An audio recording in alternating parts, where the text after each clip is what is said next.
Beautiful. I mean, technology is great. Let's see here. We just need to stop. Amy, I'm going to let you do.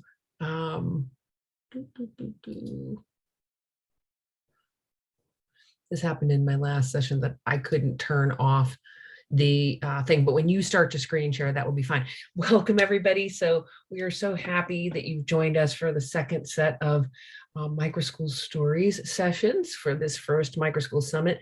We're really happy to have Amy Marotz with us, and Amy is the founder and director of Awakening Spirit. It used to be called Awakening Spirit School. It's Awakening Spirit my homeschool collaborative in Stillwater, Minnesota. And full disclosure, Amy is also the vice president of Microschool Builders, which is my company. So welcome, Amy. Thank you so much. Yeah, welcome everybody who is here. If you guys just want to type kind of where you're from, I'd love to get just a feel for where everybody is coming from. I see Nairobi, Kenya, Pennsylvania, wonderful. It's so good to have you here. And then how many of you, it looks like some of you already have microschools. Some people are in the process of building microschools. Just give me a little chat in the chat and tell me where are you on the process? And welcome to the ranks if you're just starting. It's an exciting place to be. We are on this cutting edge wave of new education technology or new education paradigm, which is such a cool place to be. So Beth and co-founder, welcome. I'm so glad. Amber, nice to meet you. You are interested in starting one. Fantastic. So hopefully as I go through my story today, you can kind of see what it looked like for me to build this school. I've been working on some iteration of it from about 2017 on. So I'm going to share my screen because I'm a visual learner. I love to have pictures. So I made a little picture slideshow just so as I'm talking through different things, you guys can get a taste of the aesthetic of our school, some of the things that we really feel strongly about, and the whole vision of what we're doing. So let's see here. Is this going to be the right one? Let's give it a try. Can you see the slideshow, Mara? Yes, yay, okay. So I'm Amy Marotz. I am the founder and director of Awakening Spirit Homeschool Collaborative. We are located in Stillwater, Minnesota. And our mission is we help families with highly sensitive children to reignite their child's love of learning in 3 months or less. If you're not familiar with the term highly sensitive child, 15 to 20% of the population across all countries, across all socioeconomic levels, across all demographics, our brains, and I say our because I'm also a highly sensitive person, are wired to take in more sensory stimuli. That means that we notice lights flickering, and it's really distracting in a traditional school. We notice the slamming locker doors. We have a really hard time focusing when there are large class sizes because of all of the information that we're just taking in. What this looks like for kids who are struggling these are the kids who their amygdala is actually shut down when they have these stressors, and they go into like a freeze pattern. So these are the kids who might be super quiet in the back of the room and just kind of frozen. Maybe they even have tears rolling down their cheeks. These are the kids who have a flight pattern that is triggered. So these are the kids who have outright school refusal. They may refuse to go into all of their classes, 1, 2, just not want to go to school. A lot of times, a lot of this anxiety manifests in physical symptoms. So I have a lot of kids who previously dealt with horrible crippling stomach aches, or like their throats would like close up really, so they couldn't get their words out. And what's so fascinating is that these things are not just in their heads. They're really experiencing them because their bodies are reacting this way to all of the things that are in there. So I built my school with these kids in mind. My background, my personal background is I was a teacher in the public school system for a number of years. I was really lucky to work for a really interesting charter school, Minneapolis charter school, that was designed to teach inner city kids in single sex classrooms. So I wrote my master's thesis on educating in a single sex classroom. It worked perfectly to get into there. But as I was in that environment, I thought, okay, this works for some of the problems. It works to get some of the girls who are really reluctant to speak in front of some of the boys. They were doing awesome in their English classes because they weren't worried about what they looked like. The boys were fantastic because we could get up there and start moving and acting out different scenes, and they could kinesthetically really get into it and learn. But there was definitely something missing. I stopped teaching to have my own children, and when my daughter was ready for first grade, we had been in a beautiful Waldorf school, preschool, kindergarten classroom. The drive time was prohibitive, however, for going to first grade. I also had a little guy who was only, 4 or 5 months old at the time, and the cost was prohibitive. And as my husband and I went to the local traditional school's open house, which is literally across the street from our home, we walked in and we thought, well, this isn't what we want either. So I sat and I talked to my mom about it, who's also a lifelong educator, and she kind of looked at me and smiled, and I said, well, what? She goes, you are a teacher. I said, well, yes, of course. You've been designing these experiences for your daughter this whole time. Every time you go to the zoo, you have a lesson plan that goes with it. And I was like, yeah, it's fun. I like doing it. It's like, why don't you just homeschool? And I hadn't even thought about it. And it just felt super, super right. And so we started that journey of homeschooling. In 2017, after homeschooling her for a year with her, this is her with the glasses in the middle, my Alex, she was really loving homeschooling, but she really wasn't loving not having friends with her. I started physically training with a trainer who had a beautiful daughter who had been begging her mom to homeschool her. My friend Amanda was like, listen, I'm a single mom. I'm running my own business. I don't have it in me. I can't. I have no time in the day. But would you consider it? I thought about it. I prayed about it. And I said, yeah, you know what? I would. And so that first year in 2017, we formed a homeschool cooperative with me teaching most of the academic subjects, and Taylin, her mom, was teaching health and wellness and phys ed. That seemed to be a pretty good way to start it off. We met in the lower level of my home in the city, and I honestly didn't even really think about trying to figure out all of the legal issues because I only had my two and this other one, and it just, the way that I read all the legality of it, we were both homeschooling, it was just fine, which it was, but I didn't know that. And had I had it to do over with, I would make sure that I knew for sure that I was covered that way. So there's our first classroom. It's actually like the third classroom because I keep moving things around, but lower level basement of the house, thrifted furniture, IKEA furniture. We had our rabbits here in the corner, and it was just a beautiful place to be and learn. As we started doing this, we got attention from other friends. And the next year, we had another little guy who was my son's age join us, another family. And so then we had 3 families, 4 kids, and it was going fantastic. We only met from 8 o'clock in the morning till 1 o'clock in the afternoon, because that way the kids had tons of time to be at home and be with their families, which I've always said who are their first teachers.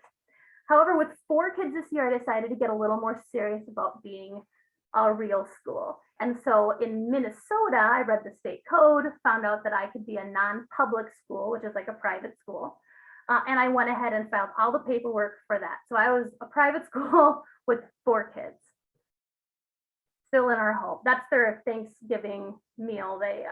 The big part of our program has always been cooking together. So that was their big Thanksgiving meal that year. The next year, this new little guy, his older brother had been watching us, and he was like, well, wait a second, why am I going to traditional school? And so he joined us. So then we had 5 students. This was when I started thinking about really expanding. I thought, I'm able to serve these 5 kids. How many more kids could I serve effectively without getting too big? At this point, I had another parent was coming in helping me doing a lot of the scaffolding. So he would help me with doing reading instruction for the young guys when I was doing it for the older kids. And it was working pretty well that way. This is when I found Microschool Builders. So that was our transparency. I do work for Microschool Builders, but Mara had, Dr. Leineberger had advertised this Microschool Builders gathering. And it took a lot for me to take myself seriously enough to go. I don't know if that makes sense. I only had 5 kids. I was really worried that I was going to get to this conference and people were just going to look at me and laugh because I had 5 children and who knows how many they had, but they probably had their processes taken care of. They were all serious. They were completely official. And so once I finally stripped away that fear of mine and I went, I was in the exact perfect place at the exact perfect time. I actually had a program that had been running as a proof of concept for 3 years. A lot of the other teachers there or parents there did not have that.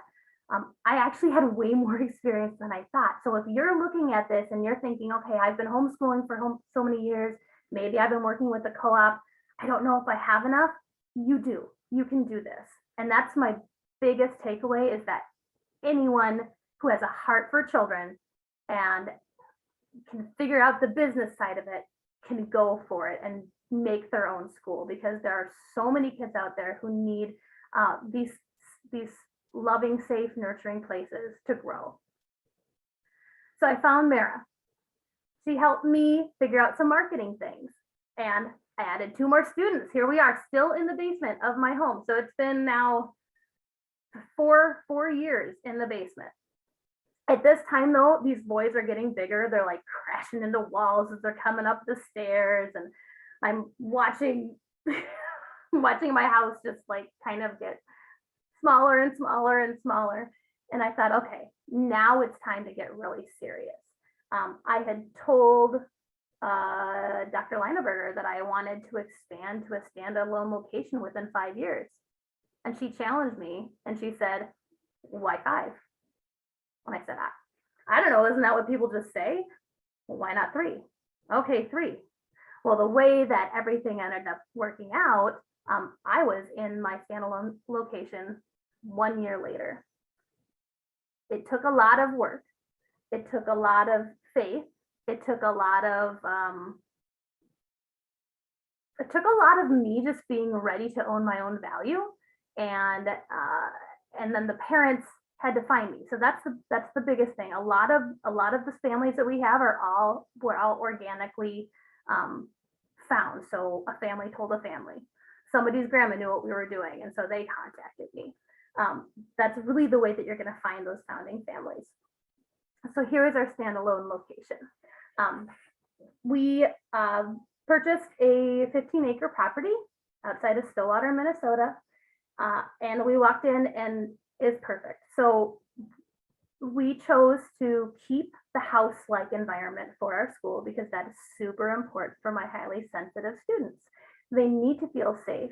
They need it to feel like home. They don't need it to feel like a proper school. This is a little sneak peek. I won't stay on this super long, but this is what I show my parents when they come and take a tour.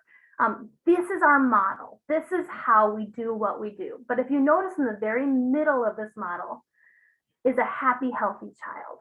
And how do we get that? We get that when mind, body, and spirit are all overlapping.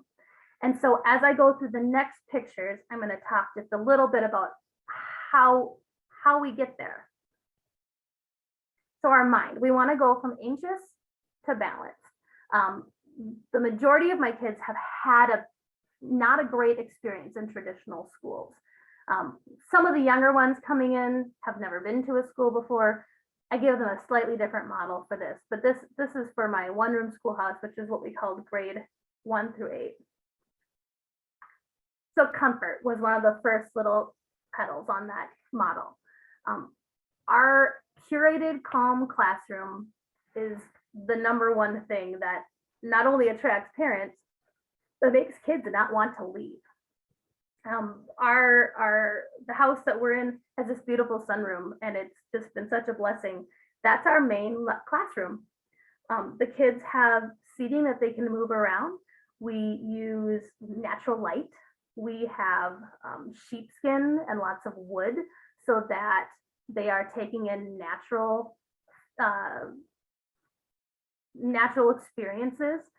It's actually been really interesting. Instead of weighted blankets, a sheepskin mimics that. So kids will like put their sheepskins on their laps or be on the floor with a sheepskin over them.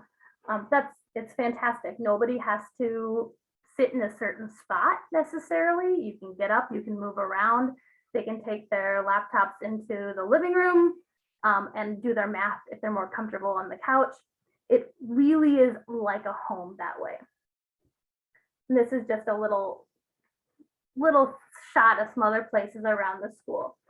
We have a kitchen. A huge part of every day is cooking. We have the kids divided into work teams, and they take turns. They plan their menus during the community meeting every week. We definitely took a page from Summerhill. If you were able to hear, I'm so sorry, I can't. Redhead speak. We were definitely inspired by Ask Neil's work. The kids have their community meeting. They decide the rules for the school. They pick their menu for lunch, and then they make it every day. So I put a picture of the kitchen in here because that's actually another classroom that we use. The picture on the lower left is our living room. Tons of pillows, tons of sheepskin, tons of just comfortable spaces to be. You'll see there's a parent in the middle, and she's actually doing Reiki on one of the students. We have a lot of holistic practitioners who are members of our community, a lot of entrepreneurs, people who value and see the value in doing something different.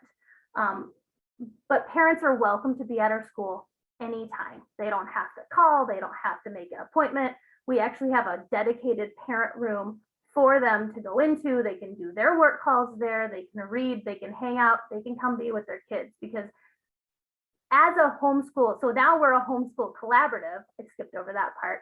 When we moved to this new location, we're no longer a private school. It was really important to make sure that parents are still the #1 educators. And so when we file our paperwork, they're listed as the homeschooling parents. I'm listed as a secondary educator, much like a tutor or an educational resource in the state of Minnesota. So that being said, parents are in all the time. We have 7 staff, all parents, and they have different hours. And then we have parents who just come in and volunteer for an hour or 2 during the week. Or if they have an expertise that they really want to teach, they'll come in and offer like a seminar on that, and kids who are interested can take it. The next little part about getting our mind from anxious to balanced has to do with having a strong foundation. So for us, that means an individualized reading plan and an individualized math plan. Both of those that we have are web-based and adaptive. So it meets each child exactly where they are, gives them the challenge they need, tracks all of the data for us, which is great because we can point to that and say, okay, Justin is struggling with fractions. How can we give him more fraction support, or whatever it is that way? By making sure the kids have a really strong foundational skill level, we ensure that they can fly when it comes time to pursuing their own passions and doing the things that they really want to do. Interest is the last part of the mind. Kids have to be interested in what they're learning about, or they're not gonna care. We actually let our children, our students vote on the main lesson topic. For us, we have a main lesson that is taught in a large group. We scaffold it, but they are deciding next. So they just did a poll this week to see what some of the subjects would be next year. And we voted paleontology is going to be one of our units. So it's my job as the guide, because we say we're guides, to go out and curate all this information. And how am I going to present paleontology to a first grader and to an eighth grader all at the same time? What type of extra projects and writing assignments are the older kids going to have? What type of maybe experiential art experiences are the young ones going to have? And frankly, we let the old kids do that stuff too, because everybody experiences art at their own level. So the body part, we talked about mind, now we're going to body. We need to take our bodies from bored or apathetic, as many times they are in a traditional classroom, to energized. So a huge part of this is making sure the kids are plugged into the community. It's an engagement piece. We have our caretaker and work crew teams. When the kids come to school every morning, they have an assigned task. And they have a chip, they come in, they see their board, they know what their task is, they go do it. We have a lot of animals at our school because that's a super important part of connecting with nature and learning how to take care of other living beings. And so we have goats, chickens, and rabbits and guinea pigs. And so one of the crew teams is taking care of the goats in the morning, and the kids learn that they're important. They're a part of the team. They want to be at school because they know that they have these living beings counting on them, and their teammates counting on them too. Another part of the body is adventure. Now, with highly sensitive children, it's super interesting because you'd think we would just want to insulate them, right? We want to keep them away from all of this, but we don't. We want to help them stretch. We want to help them stretch and then provide a really secure home base to come back to. So part of our programming is every Friday, we don't do academics. Every single Friday, we go out and we have an adventure day somewhere around the Twin Cities. We go to the zoo, we go to the theater, we go to nature parks, we go see dance performances, whatever it is, it gives us enough practice of getting out, stretching, learning how to be in big groups if we're out in public, and then we are able to come back. This is another huge part of our families because a lot of our families are entrepreneurs. They are able to also take Fridays off. And so every parent, grandparent, sibling, everybody's always invited on family adventure days with us. The next step of this is the road school trips. So 3 times a year, and I get super excited talking about this because this is kind of my passion project that I always want to travel and experience. So 3 times a year, we take as many people as can come from the school and we travel. Last April, we studied the ancient Mayans. And so then we went to Tulum. The kids got to actually step foot on these ancient sites that they had been studying about. The picture here is from Mark Twain Cave. Guess what we were studying? We made sure we were really studied up for all these things that we are going to experience.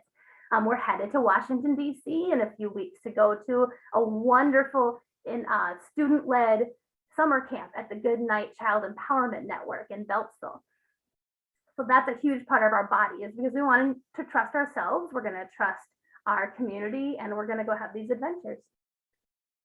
The last part of the body is connection. I touched that a little bit with our animal friends, but also we have forest school every day. We really think it's important that the kids are outside, they're learning about our environment, and they're learning about it hands-on. So we have adapted forest school lessons from the Boy Scouts of America handbook. We have nature study books that we use, and then we just go outside and the kids they have a whole village that they've built in the forest. And they're using all of these engineering skills and knot tying skills and tool skills while they're doing that. So that's huge. It's a connection to themselves. It's a connection to creator. It's a connection to nature. Then the last circle that we're talking about, mind, body, and spirit. So this is the big discovery part. So how do you discover what you're interested in? For our kids, they have an hour and a half at the end of every single day to pursue their own passion projects.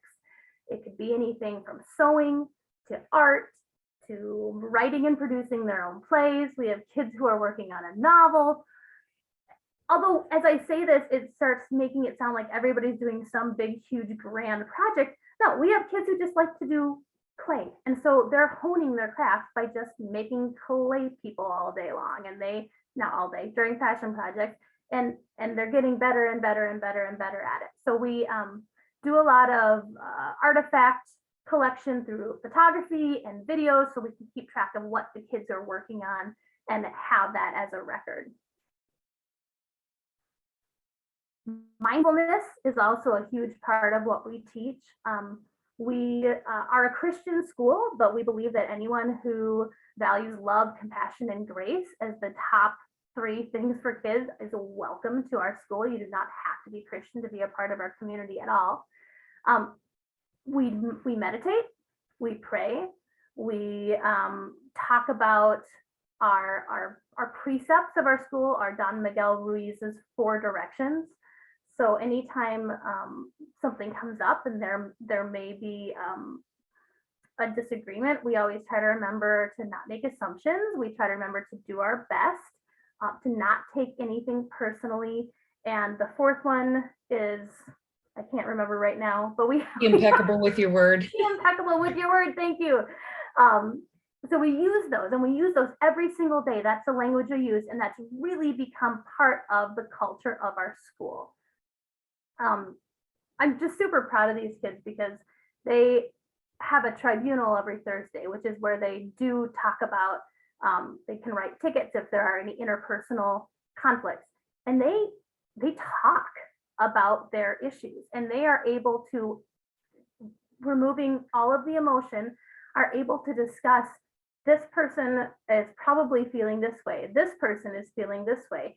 And as a group, they can come up with some really fair and just rulings that would take adults probably weeks in some sort of adult-led summit to come up with, but they can do it because they're so in touch with these important things. The last part is leadership. And it's really a stewardship and leadership type of thing. With our mixed age structure, we have ages 3.5 to 15 all together. The kids are really learning how to be leaders and how to take care of each other, how to serve each other. That's a picture of them making lunch one day, but they are on these mixed age teams. So that is a huge part of our school. So I got through that pretty well. I would love to hear some questions that you guys have, either about my school in general, this school, or about building a microschool in general. It has been an amazing process. It's been a lot of hard work, and it's changed from my very first concept of having this little private school where I was, the supreme ultimate head, to having a homeschool collaborative where I still am running it. It's my building, it's my ideas, it's my model, but I am now including all of these other families. We have 13 families, and all of the parents get a voice and a say as what goes on as well. So I will open it up for questions. Thank you, Olivia. You had a whole bunch of questions that I just fielded for you because I didn't know how long you were going to go, but we can go back through them and you can answer them and correct me if I was incorrect. Absolutely. You want to just pick some out and read them, Mara, so that I don't? Well, one of the questions was questions about your tuition. Okay. Yeah, our tuition is $17,000 a year. It is year long. And it includes everything. So it includes all of the field trips. It includes all food. It includes all materials and supplies. I'm super picky about the materials that I have the kids use. So instead of having the parents go out and get nickel and dime for this and this and this and this, I just include everything in that tuition, and it's all included there. Now, one of the questions that I often get is, how do families afford this? And that's really interesting. I'm going to give you a little insight on setting your numbers and owning your value. So when you set your tuition at a high rate and you have 2, 3, 4 families who are able to pay that, you're able to slide the scale for those other families who maybe aren't able to pay that. And so I'm able to not only give discounts when I can to families who have a need for that, but also I use a barter situation with the parents. So for every hour that they're in working, we have a contract, and it's deducted for their students' tuition for that same hour, whether they have 1, 2, 3 kids, it doesn't matter, it's just across the board. That has worked super well to not only help me get coverage and staffing that I need, but to help parents say, okay, I know I need to be here. I really want to be in this school. How can I make it happen? And we make it work. I've accepted goats and chickens as barter. It's really like a 1-room schoolhouse. I have people bringing me beef, like all of the grass-fed beef that the kids eat through the year is from one family, and I take it just dollar for dollar towards tuition.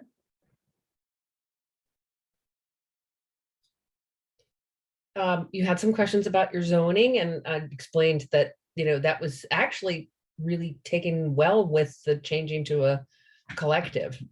Yes, absolutely. So when we were looking at different properties that we are going to have, we really thought we were going to be located in a town called Lake Elmo, and it wasn't zoned for private schools. Nobody's ever heard of a microschool even, but it wasn't even zoned for private schools in this other property. And so I just went to the council and I said, how do we get this changed? And so I went through all of the steps with the city council to get that zoning changed over so that they would allow private schools on it. It took probably about 3 or 4 months really for the process. And then we ended up not buying that property. But what I learned was that you shouldn't ever take no for an answer. You just need to keep asking, okay, well, who can I talk to then? Because it ended up being, well, you're going to have to bring it to the zoning commission. And so I did, and explained what we were doing, and they were supportive and they voted for it. Now, when we're in our current location, which is technically the city of Grant, they do not allow private schools in anything less than 20 acres. However, we said, okay, well, we are a homeschool collaborative, which is this educational resource. And they were like, okay, well, as long as you're not a private school, that would be fine. As far as the city considered us as an in-home daycare for the fire code, for the buildings and things like that, because they don't have microschool in their vernacular. So we're considered an in-home daycare for all of those things. For the county, they just had to make sure we were able to have a certain amount of people using the septic system, which we got okayed. We had to, this is interesting, because our kids are the ones who serve or prepare and serve the food. They consider our classroom a home ec classroom. So we don't have to meet all of the requirements that a traditional school has to as far as food service. So that's something to keep in mind too, and look into as you're talking to your different counties and cities about things.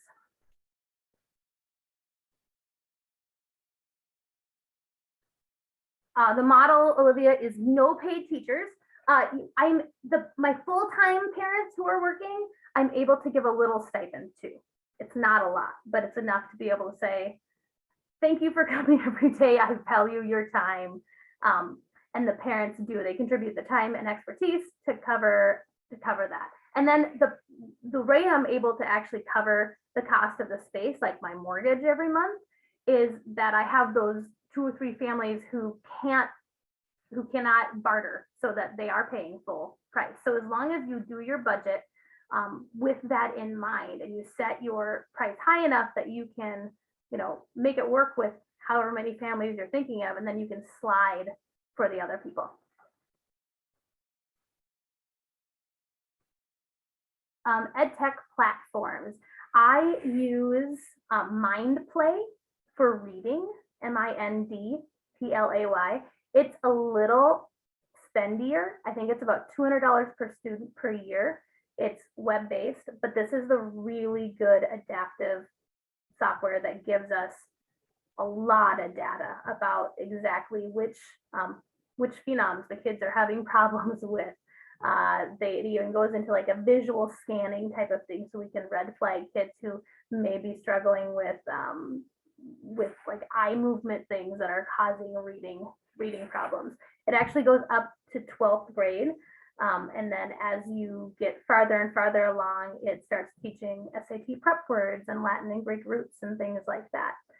What my families have decided was once the kids have gotten a certain level of mastery and they're reading at a 11th, 12th grade level, instead of continuing that, we give them the kids the option to start a foreign language. So we have kids who have decided to do German, Japanese, Spanish, all on a Rosetta Stone program, because I do not have expertise in all of those languages, but that's working really well as well. For math, we use teaching textbooks, which is an old standby for homeschool families. It teaches the lessons right online. You have immediate access to see how your kids are doing. It gives them 2 or 3 times that they can redo a problem if they need to. And the guides that are on staff during math time just float around and answer questions, and we can teach to the question instead of teaching a lesson and then having the kids do it. The kids do their math, and if they have questions, we teach them right there. I do have employees. I run payroll for my full-time employees, Carissa, and the rest are subcontractors. Yes, so that's how that works. And let's see what else. Contractors versus paid staff. It's super important, Rachel, to me that every adult guide in the school has a vested interest in that school. So that's why I really, really like having parents. If I ever came to a point where I didn't have enough parents who were interested, I would probably have to hire out. Yeah.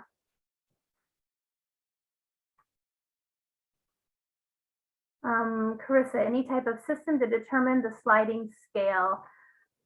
We're so small that when families come to me and talk to me and say, hey, this, and this is going on, I'm able to figure out how to make it work. And I really don't slide the scale that often, because when you give people, I've made the mistake the first year of giving somebody a 75% discount, and they didn't stay because they didn't have enough interest in the school.